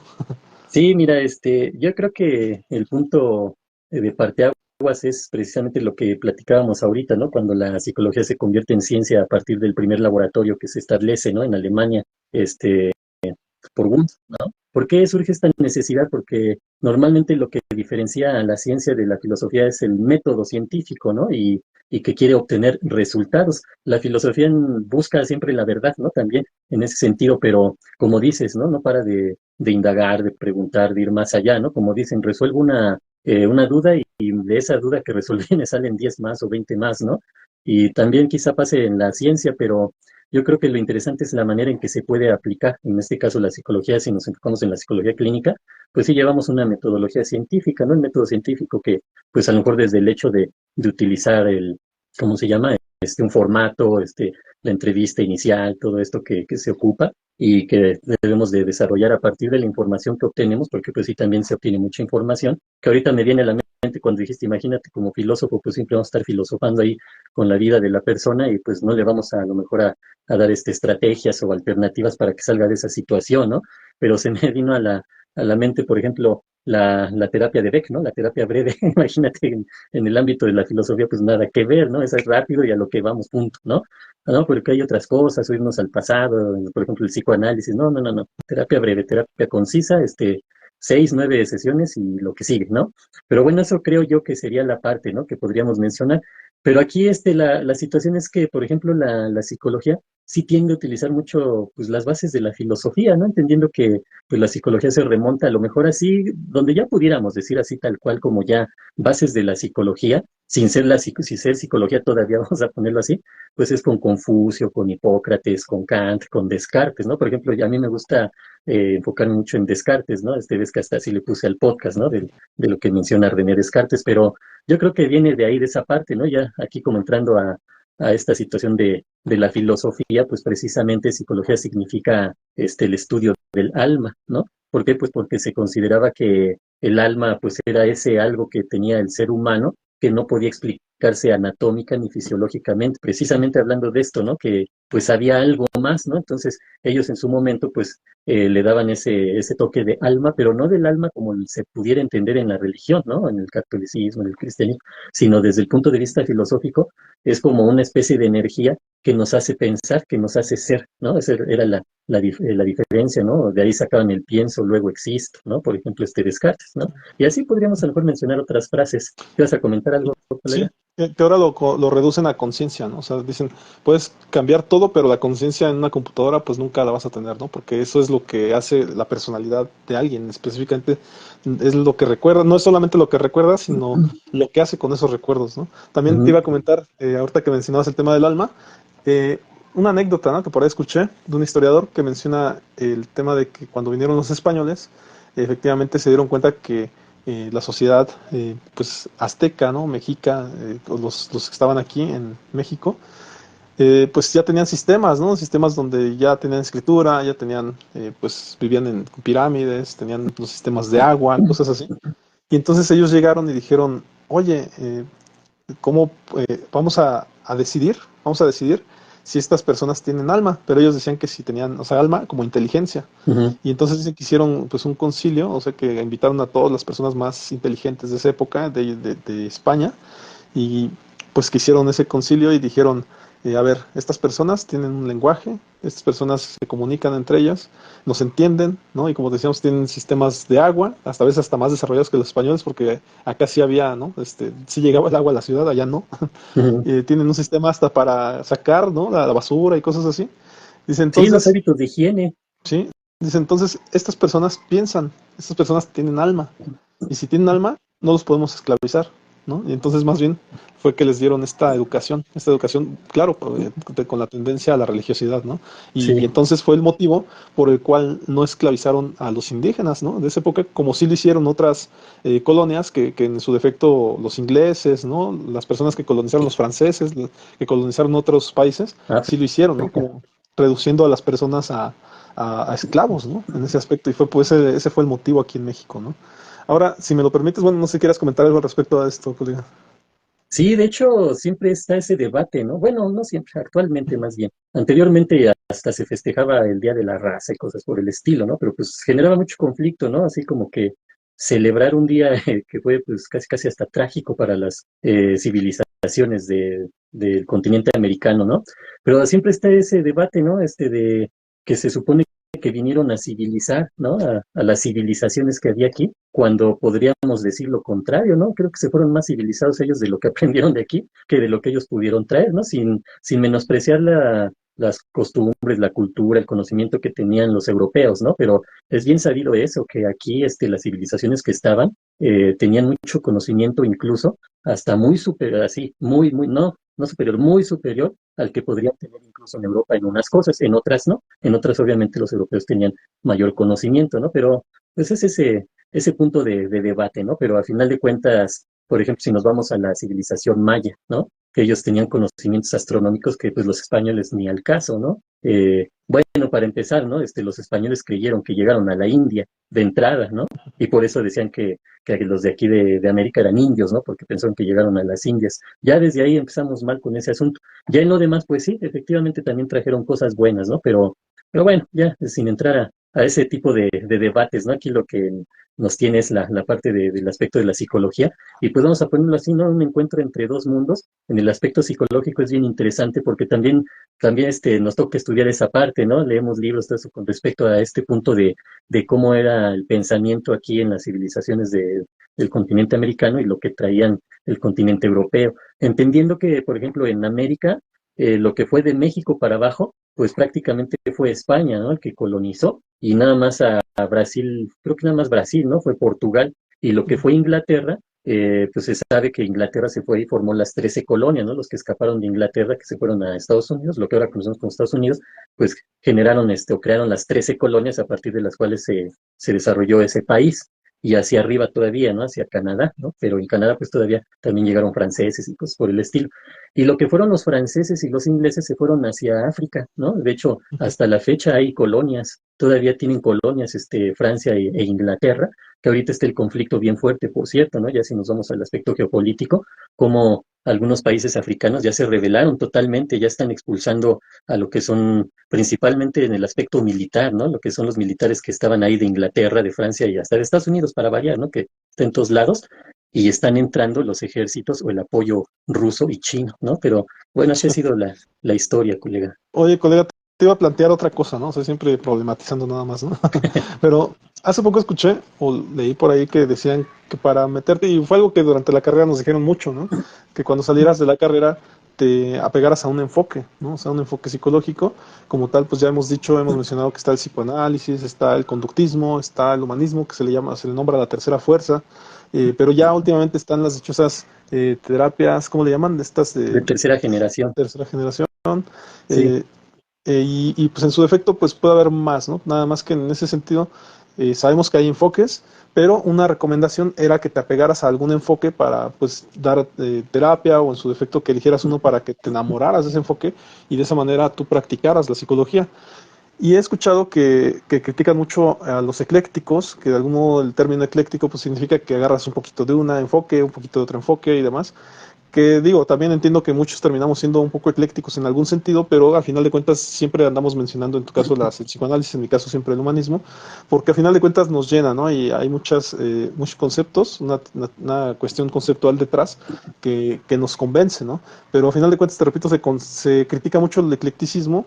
Entiendo también por qué, entiendo que el eclecticismo se pudiera pensar que en algún momento dado es como no tener certeza, ¿no? Pero por otro lado, un verdadero ecléctico, al contrario, sería un conocedor de muchas áreas, que también eso es criticable porque dices, es que no puedes conocer muchas, o no puedes conocer todas las áreas y estar de acuerdo con todas las áreas, porque de hecho, los mismos enfoques se pelean entre ellos. Entonces, no podrías decir, es que este tratamiento que hice fue conductista, psicoanalista, humanista, porque al final de cuentas muchos Ujú. van en diferentes direcciones, ¿no? No sé qué opinas al respecto, Julio, de Sí, este algo así análisis que haces. como antes éramos seres biopsicosociales y ahora somos seres biopsicosociocultuespirituales, ¿no? ¿No? Culturas Así como espirituales, que de todo. políticos. Mira, yo pienso que un verdadero ecléctico no es el que agarra tantito de aquí, tantito de allá, sino que se basa en un enfoque, en mi caso el psicoanálisis, y puedo obtener también herramientas de otros enfoques. Ajá. Eso yo creería, ¿no? Que a lo mejor es la base del eclecticismo, no de que agarre de todo un poco, porque de todo un poco, pues puede ser hasta riesgoso. No digo que no lo puedan manejar, ¿no? Porque pues tampoco uno es quien para decir, ay, ¿a poco vas a saber de todo? Pues hay gente muy capaz, muy inteligente, ¿no? Que puede aprender demasiado de cada enfoque, ¿no? Pero aquí a lo mejor el punto sería, digamos yo, en mi caso, no fue cuando saliera de la carrera que me especializara en algo, sino desde antes. Ajá, desde antes los profesores te van dando sus corrientes y tú te vas apegando a la que más te atrae, la que más te llama la atención, la que más te gusta. En mi caso fue el psicoanálisis. Entonces, pues lo empecé a estudiar más y me apegué a los maestros que eran psicoanalistas, ¿no? Era los con los que me juntaba, a los que les preguntaba, a los que hacía todo por no perderme una sola clase de ellos, ¿no? Y en cambio de los otros, pues te interesaba, aprendes, pero aparte tampoco eran muy, en mi caso, ¿no? Hasta a lo mejor en otras escuelas es distinto, pero por ejemplo en la que yo estuve, tuve tres profesores psicoanalistas que eran muy, muy aplicados, ¿no? Y era el psicoanálisis, no era de que te estuvieran diciendo, miren, el psicoanálisis es lo mejor, no, simplemente ellos lo utilizaban en las áreas que también eran las que más me atraían, ¿no? Por ejemplo, en los maestros que me daban psicología clínica como materia, o psicopatología, o aplicación de pruebas y test psicológicos, todo eso que era lo que más me atraía a mí, pues resulta que me la daban profesores psicoanalistas, entonces así me fui formando. Ya cuando salgo de la carrera y empiezo la especialidad, porque bueno, lo he comentado en otros podcasts, tenías que hacer una especialidad en área clínica y hasta lo ponían como un curso de actualización, ¿no? Que te comentaba, pues acabo de salir y luego me estoy actualizando, ¿no? Se oye medio raro, pero bueno. El asunto es que me empecé a guiar también hacia lo que era la corriente cognitivo-conductual, porque la corriente cognitivo-conductual, colega, por ejemplo, es esa parte de integrar, ¿no? De una psicología integrativa entre dos corrientes, la corriente cognitiva que era, o todavía está, pero ya pareciera que va desapareciendo, ¿no? Y la conductual también, como que al juntarse estas dos, cada una por separado ha ido perdiendo fuerza. Pero bueno, ahí, por ejemplo, es esa parte muy clara, ¿no? De un eclecticismo donde se junta una corriente y otra. Ajá. Y aparentemente podríamos pensar que son dos corrientes que a lo mejor compartían muchos conceptos y todo eso, y pues no, para nada, en realidad son muy diferentes, ¿no? Yo te decía incluso que para mí la psicología cognitiva, muchas de sus bases y sus fundamentos están en el psicoanálisis, y entonces yo lo veo como que aquí se juntaron sin querer queriendo, como diría el chavo, se juntaron las dos corrientes antagónicas, ¿no? Sin darse cuenta. Entonces yo pienso que sí es bueno el eclecticismo siempre y cuando tengamos una corriente como base, como fundamento, y obtener también herramientas de otras corrientes, ajá, pero no cualquier tipo de herramienta, porque de repente hay terapias que para poderlas aplicar, sí necesitas entender muy bien los fundamentos, por ejemplo, de la corriente cognitivo-conductual. A mí me gusta mucho también manejar la TRE, ¿no? La terapia racional emotiva, y esa pues tiene mucho fundamento en la corriente cognitiva y también en el aspecto conductual, no tanto a lo mejor, pero sí en la corriente cognitiva. Y te comentaba también que cuando tuve la posibilidad de dar un diplomado en tanatología y duelo, sí hubo como que esa pauta, ¿no? De que tenía que darlo a partir de los fundamentos del enfoque humanista. Y fue como yo incursioné en el enfoque humanista. Yo la verdad no había profundizado en él, pero pues ahora sí que era como un requisito, ¿no? Ok, mira, tienes todo para dar el diplomado de tanatología y duelo, pero tiene que ser en base al enfoque humanista. Y ahí fue cuando ahí me tienes leyendo y aprendiendo todo lo que pude de humanismo para poder dar ese diplomado y fue como también incursioné en el enfoque humanista, ¿no? Por eso también y me agradó mucho, ¿eh? No, no es algo que lo haya hecho a la fuerza. Conforme lo conocí más, dije, ah, qué corriente tan interesante, porque confieso aquí que no era una corriente que a mí me hubiera llamado la atención. Por ejemplo, la Gestalt tampoco ha sido así como que me llamara mucho la atención, pero el humanismo, cuando empecé a entenderlo, me empecé a adentrar en él, es un enfoque bien interesante. Sí, sí, sí, que en un momento a mí, por ejemplo, me llama mucho la atención el tema de tanto la psicología humanista, pero también resulta que ya es como tal o siempre lo fue una filosofía humanista, ¿no? Y Ujú. que como tal, esta filosofía humanista la adoptaron personas, lo decíamos en algún podcast, que en algún momento dado hicieron algo, pues no sé si catastrófico para la humanidad, como en el caso de Einstein, y que a final de cuentas después abandonaron eso y se refugiaron en la filosofía humanista, en el sentido de cuidar la naturaleza, de sintonizarse con el mundo, y era un poquito como regresarle algo del daño que se le había hecho, ¿no? O que se pensaba, ellos pensaban que le habían hecho. En el caso de Bruce Lee, ¿no? Que también, a lo mejor por el karate, o la disciplina, lo que sea, se refugió El Kung también en Fu esa teoría, ¿no? En el Kung Fu. Ajá, en el Kung se va a Fu. ofender. Sí, pero por ejemplo ellos tienen, o en el caso de Einstein, pues tienen una carta humanista, ¿no? Donde efectivamente habla de esto, o sea, nada menos también hace poco el presidente uruguayo, ¿no? Un presidente uruguayo también habla mucho como un presidente humanista, en donde pues valora mucho a la sociedad, valora mucho la naturaleza y cosas por el estilo, pero llaman mucho la atención porque a final de cuentas son personajes que parecen dejarle algo a la humanidad ahora con su aporte humanista, ¿no? O sea, no es nada más lo otro que hicieron, sino ahora también lo que le están regresando, dicen por ahí, ¿no? No sé si tú Aquí quieres mismo se comentar está algo. manejando, ¿no? ¿Esto que El estamos humanismo haciendo? mexicano, ¿no? La 4T menciona Ah, eso, ya. ¿no? Que el humanismo mexicano, ¿no? Es lo que Aún no se entiende, ¿no? Tal vez, pero es que generalmente estas cosas desafortunadamente se entienden post-mortem, ¿no? En algún momento la historia lo tocará, supongo que se mencionará esta cuestión, en el caso del presidente AMLO, la cuestión de cómo es una sabiduría, una sapiencia de un personaje que estuvo mucho metido en la política, que entiende la política, muchos, hasta los más críticos, mencionan esto, o sea, no podría haber, no sé si mejor presidente o como se mencione, pero sí no podría haber mejor político que conozca todo el medio y haya estado ahí desde sus inicios, ¿no? Porque a final de cuentas, en cuanto a lucha o en cuanto a pertenecer a un partido a otro, a final de cuentas el recorrido ha sido así, ha sido humanístico, ¿no? sí, Y que sí, no podemos ahorita, ni es el caso, ¿no? De entrar ahí en ese debate si está haciendo bien, si está haciendo mal o si a medias, no. Pero sí es un hecho, ¿no? Lo voy a poner así, guardando proporciones, ¿eh? Guardando proporciones, aclaro. Por ejemplo, con Jesús, ajá, que a él decían que estaba el debate si era hijo de Dios o no lo era, ajá. Pero eso es un debate para quienes creen y quienes no creen, ¿sí?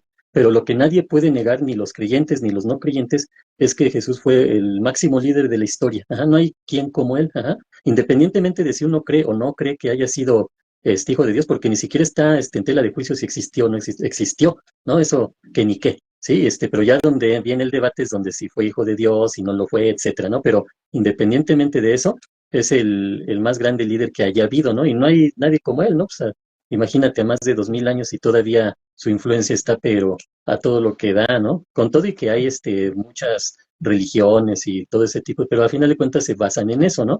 Ahora, vuelvo a mencionar, guardando proporciones, nos regresamos aquí a México, independientemente de quienes dicen que está haciendo bien las cosas AMLO o las está haciendo mal, o es un dictador, o es un humanista, o lo que haya hecho el mejor presidente de la historia de México, o el peor, no sé, cada quien tendrá su punto de vista. Lo que sí no se puede negar es que como político no hay quien le llegue, ¿no? No han podido con él, o sea, tres partidos juntos y todos los medios no han podido con él. Ajá, ¿por qué? Pues porque es un gran político y nadie lo puede negar. Todo lo demás, pues, como dices, la historia se irá viendo si hizo bien, si hizo mal, si no hizo nada, ¿no? Cada quien sabrá, ¿no? a mí lo que me Pero llama la atención ahí está, ¿no? es cómo es más valorado en el extranjero. O sea, es decir, yo he escuchado medios españoles hablar bien de él, argentinos hablar bien de él, otras naciones, o sea, nada menos el presidente de El Salvador, o sea, casi casi es su ídolo, ¿no? Pero en ese Sí, creo que aspecto sí, habla de ¿no? muchas Por cosas a ahí ya se favor de él. desencantó un poco, pero Sí, sí, sí, tenía como tintes de su ídolo, casi, pero casi. al punto que voy es que casualmente, pues como buenos mexicanos, generalmente tenemos esta autocrítica muy fuerte para las personas que pareciera que lo están haciendo bien, ¿no? O sea, y que en su defecto en el medio futbolístico, ¿no? Que a lo mejor es en lo que los hombres nos entendemos, pero en su momento se criticó a Rafa Márquez, en su momento se le criticó a Hugo Sánchez, al Chicharito, cuando en realidad pues brillaron en su ámbito, ¿no? Pero casualmente eran más valorados efectivamente en el exterior que en México. En México se tenía esta atadura de tener que criticarlos por ser mexicanos, ¿no? O ya lo Sí, hemos dicho muchas veces, ¿no? A Yaritza, a París, o sea, a medio mundo que está haciéndolo bien, y acá los atacamos con todo. Pareciera que no nos gusta que triunfen, ¿no? Pero en su sí, defecto, bueno, pues hay de bueno. todo, ¿no? Ajá. También está la otra parte que sí se les reconoce, ¿no? Porque, pero sí, sí tienes razón en ese sentido, y sus más grandes críticos están aquí mismo, ¿no? Y ya no más críticos, sino como que hasta lo odian, ¿no? Porque no nada más es Sí, de criticar ya, sino ya se habla hasta como una especie, como que tienen hasta, como dicen ellos, un lenguaje de odio, pero bueno, sí, sí. ¿qué se le va a Es que hacer? sabemos que en temas de política, ¿no? Fútbol, de religión, surgen los fanatismos. Sí, Desafortunadamente sí, las personas parece que no están viendo al monito, sino a quién aventarle piedras, ¿no? Entonces ahí parece que sí, hay una cuestión de cegarse. Pero bueno, o sea, ahorita ya metiéndonos al ámbito en que nos incumbe, a lo mejor sí sería bueno o prudente el tema de meternos un poquito a la historia, ¿no? O sea, la historia de la psicología como tal, que en su efecto creo que ya hemos tocado un poco, ¿no? En otros podcasts, pero que al final de cuentas por lo menos en esa, claro que como psicólogos tenemos una historia muy particular que nos incumbe a todos. A lo mejor a mí la parte que me contaron del lado humanista, pues fue esta dichosa la época victoriana, ¿no? En donde efectivamente no se tomaban en cuenta muchas cosas y que en la actualidad se podría mencionar la dichosa época amloviana o época, podría ser, no sé, de Estados Unidos, qué sé yo, pero en el sentido de que se habla de una época en el sentido de las costumbres, las tradiciones que tenía esa época, ¿no? sí. Y la dichosa época victoriana por la reina Victoria, en realidad, pues se refería a una época en donde las tradiciones, efectivamente las costumbres de esa época, pues hacía notar que había maltrato para la mujer, que había esclavitud, que había costumbres muy arraigadas de machismos y demás, pero que a final de cuentas eran contrarias a la actualidad, ¿no? Y te repito, siempre que se habla a destiempo o extemporáneamente de una época, pues claro, habrá muchas cosas que criticar, ¿no? No, lo he escuchado mucho en redes sociales actualmente que se puede mencionar que ahora hay que tener mucho cuidado con lo que se dice en redes, porque al final de cuentas se queda ahí y a 2 años, a 4 años, pudiéramos estar hablando de que lo que aquí dijimos en este podcast hace 4 años, ahora pudiera ser incongruente o agresivo para la época futura, ¿no? Para la sociedad futura. Y entonces en ese aspecto, ahora tenemos que tener más cuidado hasta con la forma que hablamos, en lo que decimos, ¿no? Por las nuevas modas que surgen y demás. Pero a Sí, final de pero cuentas, dime. sí, no, obviamente, ¿no?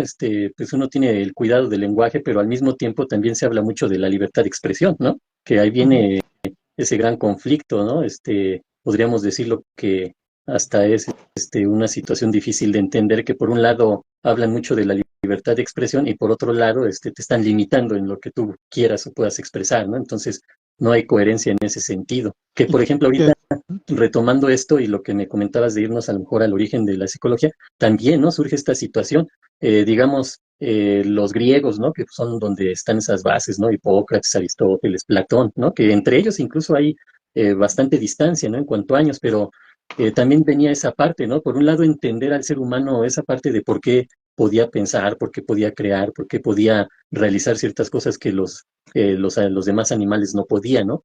Pero por otro lado, por ejemplo, ya hablando de la psicología, algo que llamó mucho la atención fue los trastornos mentales, ¿no? Lo que conocemos ahora como trastornos mentales, porque en su momento pues eran situaciones que se salían de lo normal y eso les llamaba mucho la atención a aquellos filósofos griegos, ¿no? Incluso Hipócrates fue el que, sí, Hipócrates fue el que empezó con esta situación de tratar de abordar esas situaciones anómalas en el comportamiento de las personas, ¿no? O por qué podían decir o hacer ciertas cosas, ¿no? A lo mejor en ese entonces no se hablaba de la cuestión del pensamiento así como lo conocemos ahora, pero sí sabían que algo malo había en ese tipo de personas, ¿no? Entonces él es el que empieza a abordar esta cuestión de lo que sería los trastornos mentales, hasta incluso, ¿qué será? En el siglo IV antes de Cristo, ¿ah? Por ahí andaban, ¿no? Ellos, estos filósofos andaban en unos siglos antes de Cristo, y ahí es donde empieza, podríamos decir que ahí surgen a lo mejor las bases de la psicología, pero todavía dentro del área de la filosofía, ¿no? O incluso Confucio, ¿no? Que también andaba ahí muy, muy filosófico el asunto, pero se metía mucho esta parte de la observación de la persona, ¿no? Él ya tenía esa parte de observar hacia la persona y generar algo así como lo que ahora llamamos una introspección, ¿no? Es decir, un pensamiento interior en base a cómo podía comportarse esa persona, lo relacionaba, por ejemplo, cómo interactuaba o el vínculo que había entre el ser humano y el ambiente o el mundo, ¿no? Toda esa relación que tenía el ser humano con el mundo, ¿no? ¿Qué hacemos aquí? Porque el ser humano es así, a diferencia de los demás animales, el ser humano tiene esa capacidad de transformar su entorno, ¿no? No, no tanto así los animales, que ahora los estudiamos y vemos que también tienen su inteligencia, ¿no? Y tienen sus capacidades, también pueden utilizar herramientas, todo esto, ¿no? Pero en su momento no se veía. Entonces, todo eso que en su momento empezamos a ver, ¿no? De esa forma. Empezó ahí con Sí, Hipócrates, con Aristóteles, Platón, Confucio, ya más y adelantito Kant, Descartes. principalmente que hay que reconocer y hay que entender que la psicología está muy apegada a los inicios de la medicina, ¿no? Sí, Y que al final de sí, cuentas Hipócrates es al que se le hace el juramento hipocrático de la medicina, ujú, ¿no? Porque al sí, final de cuentas exactamente. ellos procuran de que ese juramento hable de una ética, ¿no? De una ética de saber utilizar. Ellos, de hecho, estaba checando y hablan de hacer buen uso del arte, del arte, ¿no? O sea, antes se consideraba un arte, esta práctica médica, no se hablaba todavía de ciencia y demás, pero el punto que voy es que la psicología, o como lo menciona en Michel Foucault en su libro Ujú, Historia de la locura, Historia de la clínica, él menciona mucho como esos inicios del aporte médico, ¿no? A la práctica, o sea, a la buena práctica, ¿no? Por ahí hay a la buena práctica médica, que desde luego en un momento dado fue parte de la psicología las áreas de la salud. Hay una película, colega, que a lo mejor va más por el lado médico, desde luego, y creo que se llama así, en médico, algo así, en donde efectivamente se habla de estos médicos como pues trataban de ayudar, pero en su defecto, y cuando veían la oportunidad, pues literalmente empezaron a experimentar haciendo cosas más allá de lo que les estaba permitido en ese entonces. Ya hablaban en esa película se habla mucho de que un médico proveniente de una cultura inglesa o demás va a dar a una cultura asiática o en este caso creo que de la India por allá. Y al final de cuentas, creo que en ese se trata el tema de sacar la bilis o algo así, pero en ese entonces estaba prohibido tocar o usurpar el cuerpo, pero ya había pues un experimento que se había hecho antes, en donde se habían cerciorado que se podía quitar un órgano que te podía curar. Entonces, como era a un rey al que tenían que ayudar, pues este médico le dicen, haz lo que puedas para salvar al rey. Y entonces él hace esa operación, pero eso era un sacrilegio en esa religión, el hecho de haberse metido al cuerpo, ¿no? sí. Entonces, me parece, y lo que recuerdo es como que lo ayudan, pero lo mandan matar o algo así, ¿no? O sea, pero no recuerdo, la verdad no me recuerdo muy bien, pero al final de cuentas él, por tratar de ayudar pues a ese médico, pues lo salva, ¿no? A ese rey. Rey. Pero en ese aspecto, nuestra práctica psicológica no ha estado exenta de eso, o sea, de que en el camino los que ejercen a la psicología del pasado se hayan arriesgado a cosas y nada menos, pues el mayor ejemplo de eso pues fue Freud, ¿no? Que en su época todo era muy médico y que a final de cuentas lo que ellos mencionaban, las dichosas, ¿cómo se llaman? Las psique, Ujú. las, las mujeres, ¿no? Que eran histéricas, las Ah, la histéricas de histeria, Freud, sí. ¿no? A final de cuentas eran las mayores representantes de esa posibilidad de curar a alguien, porque a final de cuentas en esa época se hablaba de que solamente las mujeres eran histéricas y solamente se les podía ayudar a ellas, ¿no? Y se hablaba de que el hombre como tal no presentaba ese cuadro. Si acaso por ahí se mencionaba algo de los obsesivos compulsivos, pero solamente eso, ¿no? En el caso de los hombres. Pero a final de cuentas, hace poco, yo estoy viendo una serie ahorita reciente que une mucho la psicología con cuestiones religiosas y satánicas y cosas así. Está padre la serie. ¿Cuál Ya es? te diré cómo se llama. Ah, ok. No la recuerdo ahorita, pero si quieres ya igual te la paso por el WhatsApp, igual es cuando edito la pongo. A Me ver si parece, ahorita te bueno, viene y la mencionas para ajá, la sí, sí. gente. Pero a final de cuentas, bueno, sí, ya la recordé. Se llama Evil, o Diabólico, sí, y está en Evil, Claro ajá. Video, o en su defecto en Paramount, de Claro Video, en Ah, Paramount. ok. Ajá, pero está muy padre porque conjunta las creencias religiosas, la psicología y la religión, ¿no? O sea, sí, y un cuate que hace muchas cuestiones prácticas, o sea, como puede ser plomero, puede ser científico, puede ser un cuate que le hace las computadoras y en base a eso, pues erradica muchas creencias, ¿no?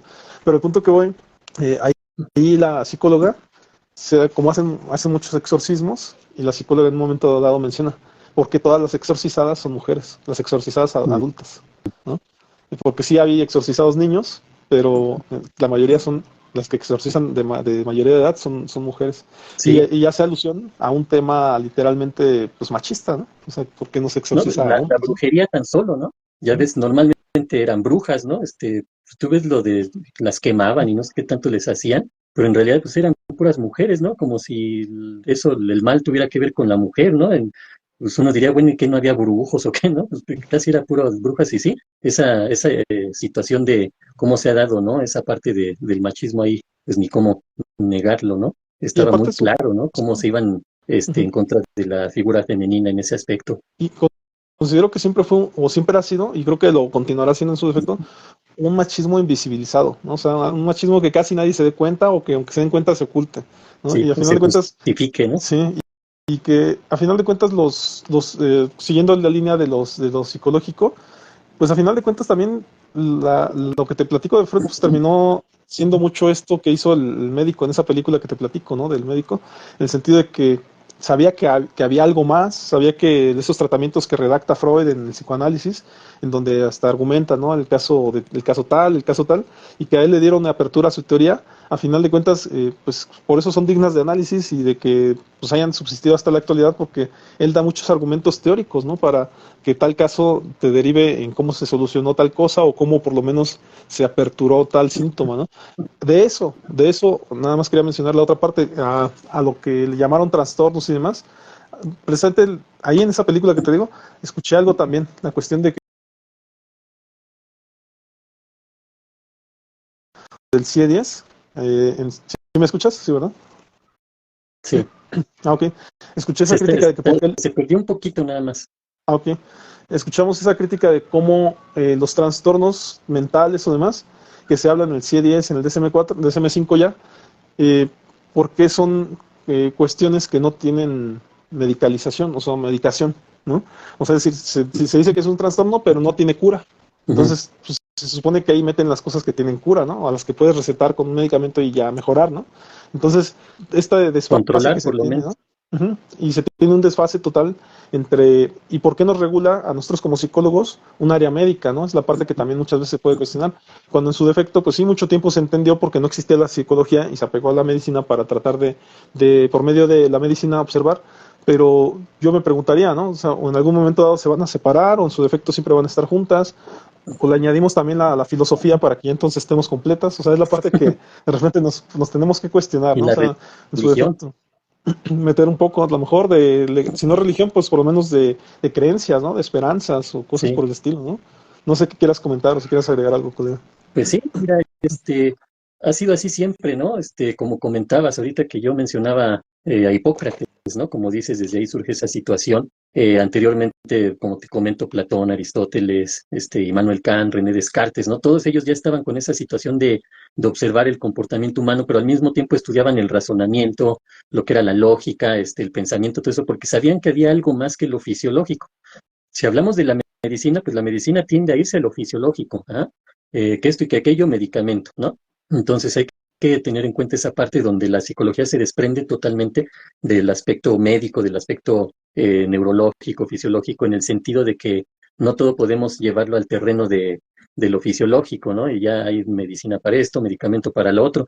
Donde nosotros lo vemos, colega, yo creo que en lo general, ¿no? No nada más nosotros dos, sino en general los que estamos en lo que es la psicología clínica, el asunto del trastorno por déficit de atención e hiperactividad, ¿no? Eso se ve muchísimo, ¿no? Cómo llegan y que hay que hacerles valoración para darles el medicamento, ¿no? El ansiolítico, por ejemplo, cuando nosotros lo hemos trabajado en consulta con terapia psicológica sin necesidad de ningún tipo de medicamento y salen adelante, ¿no? Ahí se ve, ¿no? Cómo se puede lograr, no podemos decirle una cura, ¿no? Porque en automático veríamos una enfermedad, sino alguna situación que se tiene que trabajar y se logra salir adelante, ¿no? Por ejemplo, esta otra situación de poder diferenciar de la atención dispersa, ¿no? No nada más déficit de atención entendiendo, porque el déficit de atención o el trastorno por déficit de atención se entiende que es un trastorno neurológico, no hay más, ajá. Así lo trabajan, ¿no? El trastorno por déficit de atención, si la unamos la hiperactividad o a veces no está presente, muy rara vez no está presente, normalmente está presente la hiperactividad, pero se maneja ese punto, ¿no? Que en automático se requiere un tratamiento médico, ¿sí?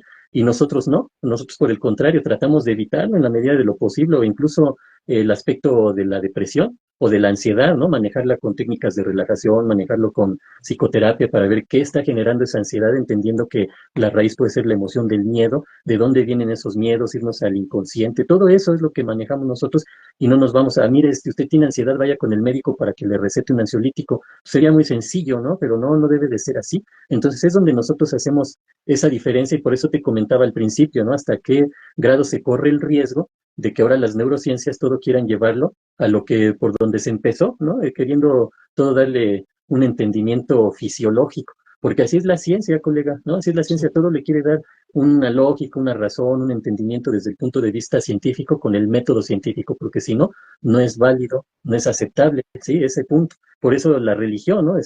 Choca totalmente con la ciencia, o más bien la ciencia con la religión, ¿no? Desde el punto de llevarlo al pensamiento mágico, ¿no? Que es una forma muy sublime de la ciencia, decir que estamos pensando cosas incorrectas, ¿no? Que ese tipo de cosas que se creen en la religión no existen, no son comprobables, entonces la persona tiene un pensamiento casi, casi alucinatorio, ¿no? O ilusorio, por decirlo así, pero pues no, o sea, hay muchas cosas que la ciencia, pues, hemos platicado, no puede explicar ahorita, tal vez más adelante, ¿ah? Pero ahorita no las puede explicar.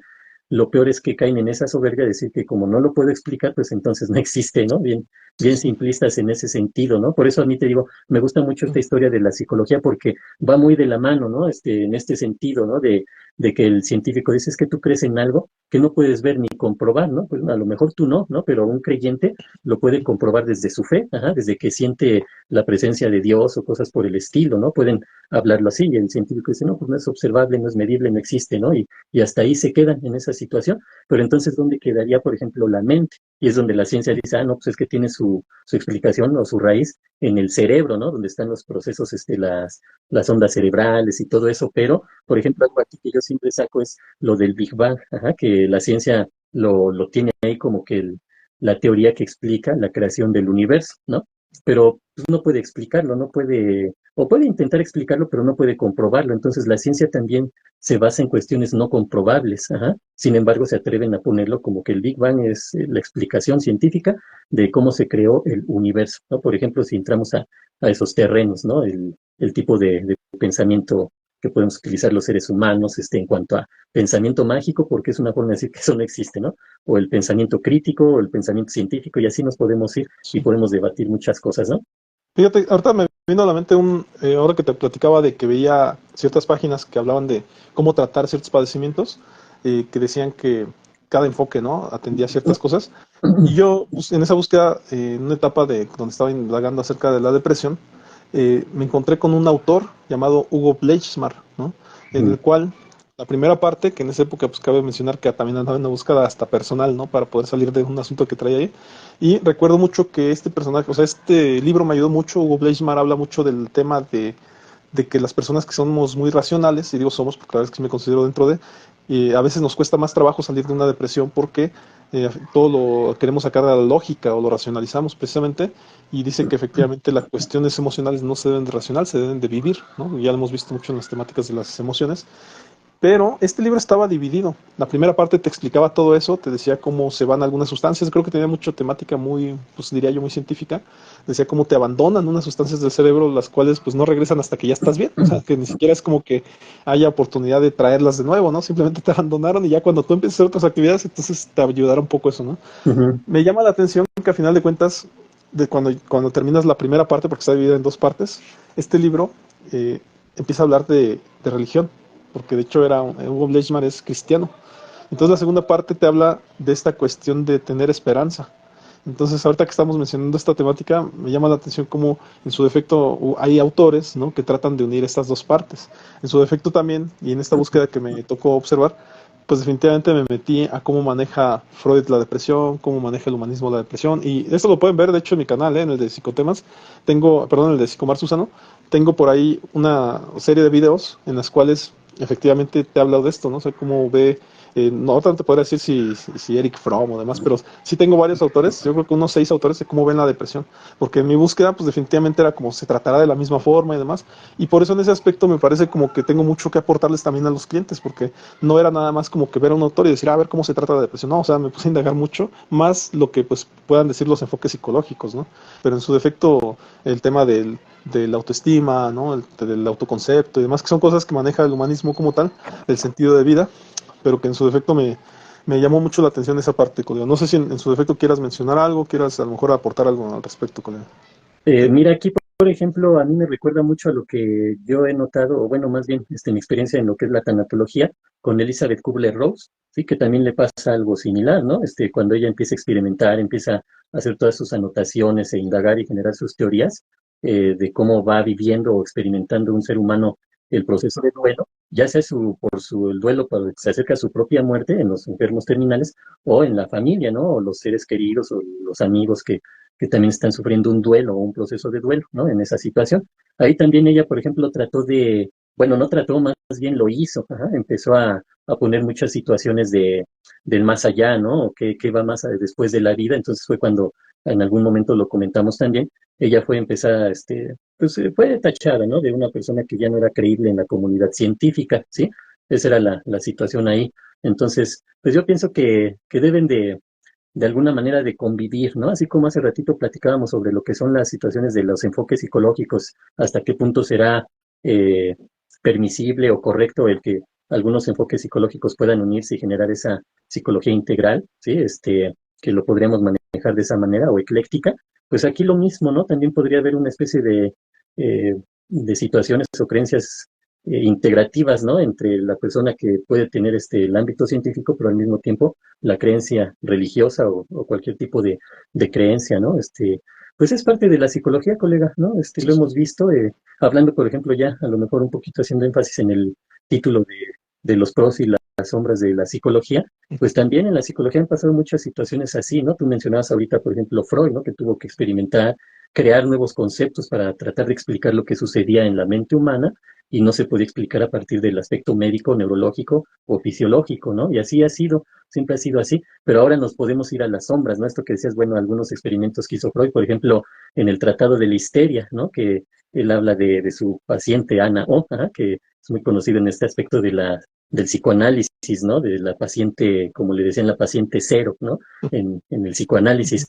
Ahí viene la sombra, digamos, ¿no? Porque pues estar experimentando con ella, pero así se empieza siempre, ¿no? O nos podemos ir al conductismo, ¿no? Donde Watson, ¿no? ¿Cómo se llama? Su situación está tan criticada con el niño Albert, que también por ahí lo platicamos un poquito, ¿no? Que se implementó el conductismo ahí para conocer, para poder experimentar, poder verificar algunas teorías del conductismo, utilizan a un bebé, ¿no? Albert, que le empezaron a asociar en este caso un roedor blanco, con el ruido, ajá. De por sí, o sea, el ratón así solito no le generaba ningún temor al bebé, pero cuando empiezan a asociarlo, es decir, como lo manejan los conductistas, el estímulo neutro, que en este caso era el ratón, y se le dice estímulo neutro porque no genera nada por sí mismo, a lo mejor el niño nada más le daba curiosidad y hasta lo quería agarrar, ¿no? El ratoncito. Pero una vez que empiezan a meter el ruido, cada que introducen al ratón y hacen ruido, espantan al niño porque el ruido sí nos genera una reacción instintiva de temor, de estar alertas, lo empieza a asociar y entonces hablamos de que el niño ya al ver al ratón ya sin la necesidad del ruido se espantaba, ¿no? Entonces condicionaron, esto sería un estímulo condicionado ya, porque condicionaron ese ratón a que le generara miedo al niño, ¿no? Una respuesta condicionada, que sería el miedo a ese ratón cuando no lo había. Entonces, ese tipo de experimentos serían, por decirlo así, las sombras de la psicología. Y así, pues hay un montón de experimentos y de situaciones que hay en cualquier ciencia, ¿no? Pero en este caso lo que nos atañe es la psicología. Y pues sí, se habla de eso, ¿no? Que también después este tipo de experimento se hizo, pero a la inversa. A un niño le empezaron a quitar un temor, ¿sí? Pero pues obviamente el que se queda marcado es el del bebé Albert, ¿no? Por pobrecito, después quedó todo espantado y cuando creció, pues sí se quedó con ciertas situaciones, pero bueno, sería parte de esto de los pros y las sombras de la psicología en cuanto a lo que es la historia de la psicología, colega. Me vino a la mente, colega, igual ya para ir cerrando y demás, pero eh, como en Australia, no recuerdo, acabo de escuchar la noticia, por eso es que no la recuerdo, pero hay una zona, hay un país en donde en lugar de ir a los libros de historia, te ponen a una persona para que te cuente su historia, ¿no? Y cómo pueden ser este tipo de tratamientos o espacios para humanizarte, ¿no? Y que ahorita, como dices, hablabas de las sombras y demás, digo, quién sabe si esto sea el inicio o pueda ser el inicio del poder humanizarnos, de poder escuchar historias de otros, que a lo mejor solamente nosotros como psicólogos tenemos ese privilegio en un momento dado, que a pesar de que sean muchas veces problemáticas las situaciones o que impliquen un esfuerzo, pero ya el hecho de que si tú quieres saber cultura china, pues mejor te traigan a un chino y platique contigo, ¿no? En tu Ujú. idioma o demás, o por medio de un traductor, pero que se puedan entender. Pero me llamó la atención mucho eso, ¿no? O sea, porque al final de cuentas, por lo menos nosotros en nuestro ámbito psicológico, pues sí podría ser un parteaguas de algo muy importante, ¿no? Todavía no sabemos qué, como ahorita que lo estamos mencionando, pero al final de cuentas, cada día es más importante o más necesario del contacto humano que puedan tener las personas por esta deshumanización o desapego que tenemos a través de las pantallas, ¿no? A través del celular, de la computadora, en la cual convivimos más con un celular en la mano, ya empezamos a tener estos trastornos de las manos, ¿no? Del nervio que se desacomoda o que se tensa. Sí, Entonces, sí, me el parece túnel carpiano, no carpeano, sé ¿no? cómo. Sí. Entonces me parece como que por ahí hay oportunidades en ciertas noticias que de repente dan cierta esperanza, ¿no? Para que ahora haya hoy otro tipo de contacto, ¿no? En ciertas culturas o que se pueda llevar a todo el mundo, ¿no? Y ahorita que estábamos hablando de sombras, pues de repente se ven algunas luces también por ahí, ¿no? Pero bueno, colega, igual para ir cerrando, porque pues bueno, ya llegamos a término, pero muy atractivo creo que el podcast del día de hoy se hablaron pues cosas, ¿no? Cosas de la psicología que también son necesarias. Creo que es importante, yo sinceramente sí recomendaría estos contenidos a otros psicólogos. Me parece que estamos dando muchos aportes por ahí a colegas que a lo mejor vayan iniciando, demás. En su defecto también podemos tener críticas, desde luego. Nada más escríbanlas para que pues esto tenga más alcance. Teniendo muchos comentarios, parece que los videos llegan más lejos. Entonces, pues invitarlos, ¿no? A que vean precisamente que vean nuestros contenidos, ¿no? En su defecto, yo los invito a mis redes sociales, estoy como Psicomar Susano, puede estar en YouTube, en TikTok, en Facebook. A final de cuentas, pues que busquen el contenido psicológico, ¿no? Y si les gusta, pues que sigan compartiendo, ¿no? No sé, en su defecto, si quieras apoyarnos para dar tus redes sociales, colega. Sí, claro.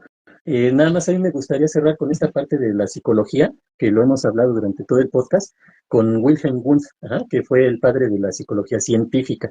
Él en 1874, y viene muy ad hoc porque ahorita que hablamos de las neurociencias y de que otra vez empieza a ir todo como que a las bases de la neurología, la fisiología, él en 1874, Wundt, publica su libro que se llama Principios de la Psicología Fisiológica. Ajá.